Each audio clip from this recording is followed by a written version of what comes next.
నమస్తే SR7 news కి స్వాగతం. పాలమూరు రంగారెడ్డి ప్రాజెక్టు పూర్తికి బీఆర్ఎస్ పాదయాత్ర. ఈ రోజు శ్రీనివాస్ గౌడ్ నివాసంలో జరిగిన పాలమూరు జిల్లా బీఆర్ఎస్ నేతల సమావేశంలో మాజీ మంత్రి సింగిరెడ్డి నిరంజన్ రెడ్డి కీలక ప్రకటన చేశారు. పాలమూరు రంగారెడ్డి ప్రాజెక్టు పనులు పూర్తి చేయాలని డిమాండ్ చేస్తూ త్వరలో పాదయాత్ర చేపడతాం. కేసీఆర్ ని సంప్రదించి తేదీ స్థలం ప్రకటిస్తా. పాలమూరు బిడ్డ సీఎం అయ్యారని 12 సీట్లు గెలిపించారు. 70 సార్లు ఢిల్లీ వెళ్లిన ప్రాజెక్టు గురించి ఒక్క మాట లేదు. కేసీఆర్ హయాంలో 5 రిజర్వాయర్లు 4 పంప్ హౌస్లు పూర్తయ్యాయి. 30 నెలలుగా పనులు గాలికి వదిలేశారు. కేసీఆర్ హయాంలో యాసంగి సాగు 65 లక్షల ఎకరాలకు చేరింది. 3 కోట్ల టన్నుల వడ్లు పండించా. మాజీ మంత్రులు శ్రీనివాస్ గౌడ్, లక్ష్మారెడ్డి, మాజీ ఎమ్మెల్యేలు, ఎంపీలు, ఎమ్మెల్సీలు, నందిమల అశోక్, జిల్లా మీడియా కన్వీనర్ పాల్గొన్నారు. Reporting by SR7 news reporter Wanaparthy జిల్లా ఇన్ఛార్జ్ కేపిరెడ్డి. ఎగిరెగిరి ముఖ్యమంత్రి గారు చాలాసార్లు చెప్పుకున్నారు. శాసనసభలో చెప్పిండు, బయట చెప్పిండు, వేదికల మీద చెప్పిండు, ఉపన్యాసాలలో దంచిండు. మరి ముఖ్యమంత్రి రేవంత్ రెడ్డి గారికి అధికారిక కార్యక్రమాలు కావచ్చు, వాళ్ళ పార్టీ కార్యక్రమాలు కావచ్చు, వెరసి ఇప్పటిదాకా 70 సార్లు ఢిల్లీ పోయింది. సరే, ఏం సాధించుకొచ్చింది అనేది వేరు విషయం, దాని మీద చర్చ మరోసారి చేసుకోవచ్చు. 70 సార్లు ఢిల్లీకి పోయినటువంటి ముఖ్యమంత్రికి, పాలమూరు బిడ్డనని చెప్పుకునేటువంటి ముఖ్యమంత్రికి, ఈ పాలమూరు జిల్లాలో ఉండేటువంటి ప్రధానమైనటువంటి ప్రాజెక్టు 12.5 లక్షల ఎకరాలకు నీళ్ళు ఇచ్చేటువంటిది, పాలమూరు, రంగారెడ్డి, నల్గొండలు కలిపి ఒక్క పాలమూరులోనే 10 లక్షల ఎకరాలకు నీళ్ళు ఇచ్చేటువంటిది సుమారుగా. ఇదివరకే మా ప్రభుత్వం ఉన్నప్పుడే 32,000 కోట్ల విలువైన పనులను పూర్తి చేసి 27,000 కోట్ల రూపాయల బిల్లుల చెల్లింపు చేసినాం ఎన్నికల వరకే. వీళ్ళు వచ్చినాక చేసింది పెండింగ్లో ఉండేటువంటి 5-6 వేల కోట్ల రూపాయల బిల్లులు మాత్రం గుత్తేదారులకు ఇచ్చింది తప్ప తట్టేడు మట్టి తీయలే. ఆ ప్రాజెక్టుకు అవసరమైనటువంటి మొత్తం 27,000 ఎకరాల వ్యవసాయ భూమిని సేకరించింది మేమే, రైతులకు పరిహారం ఇచ్చింది మేమే. 5 రిజర్వాయర్లు కట్టింది కేసీఆరే, 4 పంపింగ్ స్టేషన్లు పూర్తి చేసింది కేసీఆరే.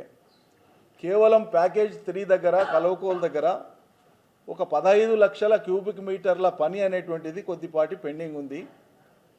మా ప్రభుత్వం ఇంతలో పోయింది. పని చేస్తున్న క్రమంలో నార్లాపూర్ దగ్గర ట్రయల్ రన్ కూడా చేసినాము, అన్ని మోటార్లు బిగించి. నార్లాపూర్ రిజర్వాయర్లో నీళ్లు కూడా నింపి పెట్టినాము.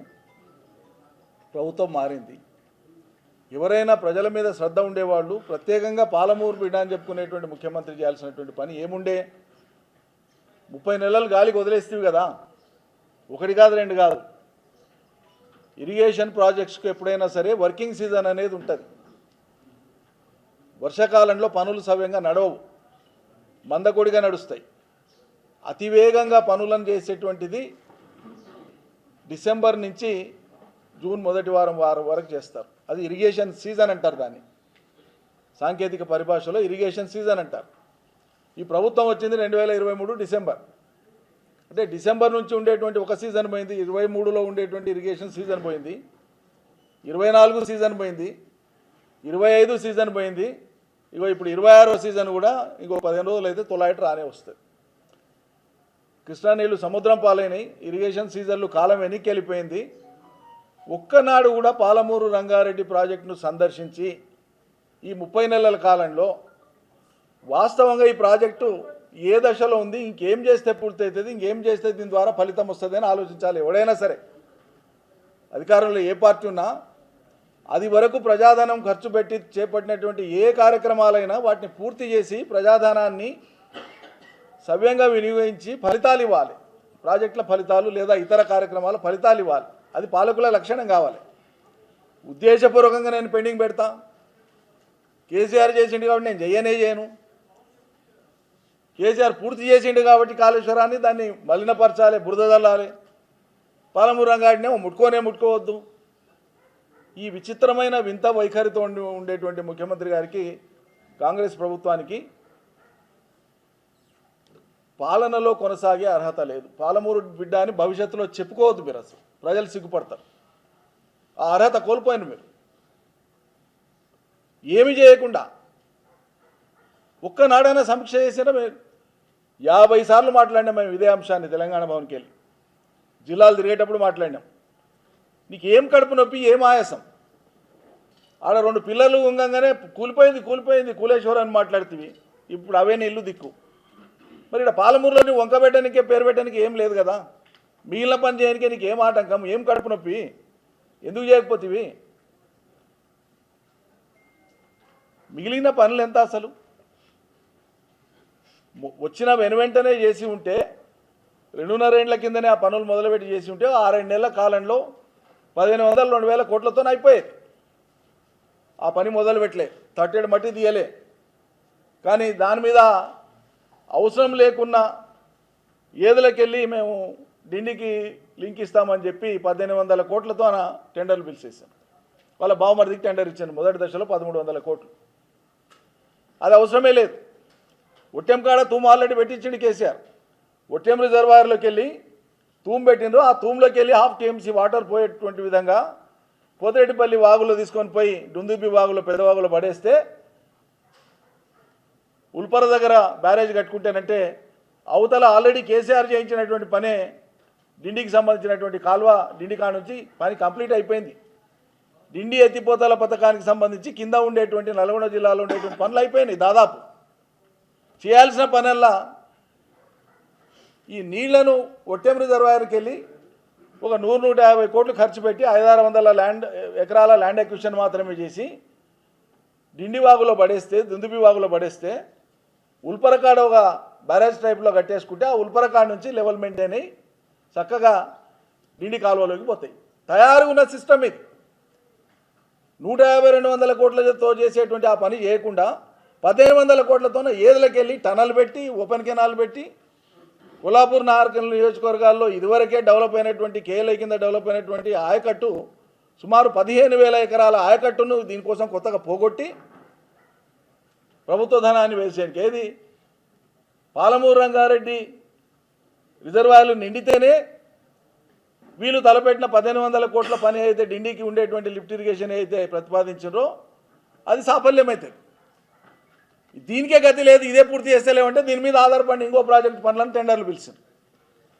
ఇదేం పని అంటారు? దీన్ని క్షౌరం పని కాదు, కొరుక్కునే పని కాదు, ఇది తలకాయ ఉన్న పనేనా? 100 సార్లు చెప్పినాం.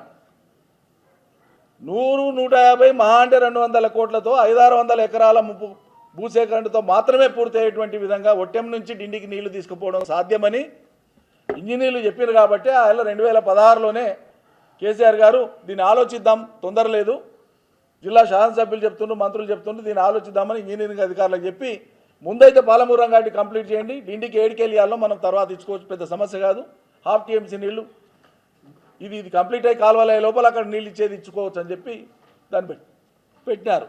ఇవాళ వీళ్ళు ఏం చేస్తున్నారు? దీంట్లోకి వెళ్ళి తీసుకుపోయే ప్రయత్నం చేస్తాం. దీన్ని మేము ఎండగట్టే ప్రయత్నం చేసినాం, ప్రజలకు తీసుకుపోయే ప్రయత్నం. ఎవడు మాట్లాడాడు దీని మీద?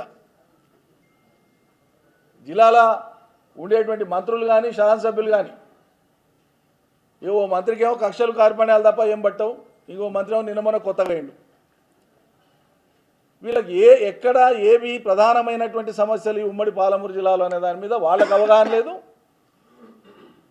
ఇక ఆయన మరీ విచిత్రంగా మాట్లాడతాడు. పాత మంత్రి అయితే అన్ని ప్రభుత్వాలలో ఆయనే ఉంటాడు, ఇప్పుడున్న ప్రభుత్వంలో ఆయనే ఉంటాడు, పోయిన ప్రభుత్వంలో ఆయనే ఉంటాడు, అంతకుముందు ప్రభుత్వంలో ఆయనే ఉంటాడు, గత ప్రభుత్వాలు అన్నీ అన్యాయం చేసిన ప్రజలకని మాట్లాడతాడు. ఇక ఇంత జీవి అనాలన్నా ఏమనాలన్నా అర్థం కాదు. మాట్లాడేటప్పుడు మాట్లాడితే ప్రజలన్నీ ఏమనుకుంటారు అనేటువంటి సోగి కూడా ఉండదు. సో ఇవాళ సారాంశంలో పాలమూరు రంగారెడ్డిని ఉద్దేశపూర్వకంగా పక్కకు పెట్టినారు. వాళ్ళు గతంలో పక్కకు పెట్టి సంపూర్తి చేయకుండా మిగిల్చినటువంటి ప్రాజెక్టులన్నింటినీ కూడా ఆనాడు మా ప్రభుత్వంలోనే కేసీఆర్ గారు పట్టుబట్టి ఉమ్మడి పాలమూరు జిల్లాలో ఉండేటువంటి ప్రాజెక్టులను పూర్తి చేయించి పాత ప్రాజెక్టులన్నింటినీ కూడా వాటి ఫలితాలను ఇచ్చినారు. అదనంగా మిషన్ కాకతీయ కావచ్చు, చెరువుల కుంటల ద్వారా కావచ్చు, కొత్తగా కట్టినటువంటి చెక్ డ్యాంల ద్వారా కావచ్చు, అద్భుతంగా పాలమూరు జిల్లాలో పంటలు పండి పచ్చని పాలమూరు చేసిందే కేసీఆర్. ఇక నిన్న మొన్న కొత్తగా తయారైన వాళ్ళు కూడా కొన్ని మాటలు మాట్లాడుతున్నారు. వాళ్ళ అవగాహనకు దేవుడు ఇక దండం పెట్టాలి మనం అందరం కలిసి. గత బీఆర్ఎస్ ప్రభుత్వ హయాంలో అసలు సాగునీళ్ళే వేయలేదట తెలంగాణలో. మరి వాళ్ళ అవగాహన సరే.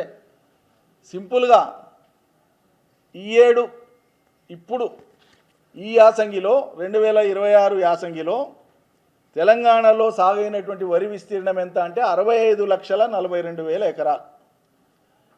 2014 కంటే ముందు, తెలంగాణ వచ్చే కంటే ముందు తెలంగాణలో యాసంగిలో ఎంత వరి సాగయ్యేది? సిగ్గు తెచ్చుకొని మాట్లాడాలి మాట్లాడేటప్పుడు. స్పృహ ఉండి మాట్లాడాలి. యాసంగిలో 4-5 లక్షల ఎకరాలు కూడా సాగేది కాదు. బోర్ల కింద కలిపి, శ్రీరామ్ సాగర్ కింద కలిపి, జూరాల కింద కలిపి, మానేరు కింద కలిపి రెండో పంటకు అసలు నీళ్ళే అందేది కాదు. అటువంటిది కాళేశ్వరం నీళ్లతో కావచ్చు, ఇంటర్లింక్ అయినటువంటి అన్ని ప్రాజెక్టుల ద్వారా కావచ్చు, ఒకదానికొకటి ఇంటగ్రేట్ చేసి పోయిన సంవత్సరం 2025 యాసంగిలో 59,44,000 ఎకరాలు పండినాయి. నేనేమంటున్నా అంటే కాంగ్రెస్ ప్రభుత్వం ఈసారి 2023లో వచ్చినాక ఒక్క ఎకరాకు అదనంగా నీళ్ళు ఇచ్చే ఇరిగేషన్ పనులు ఎక్కడైనా పూర్తి చేసిండ్రా?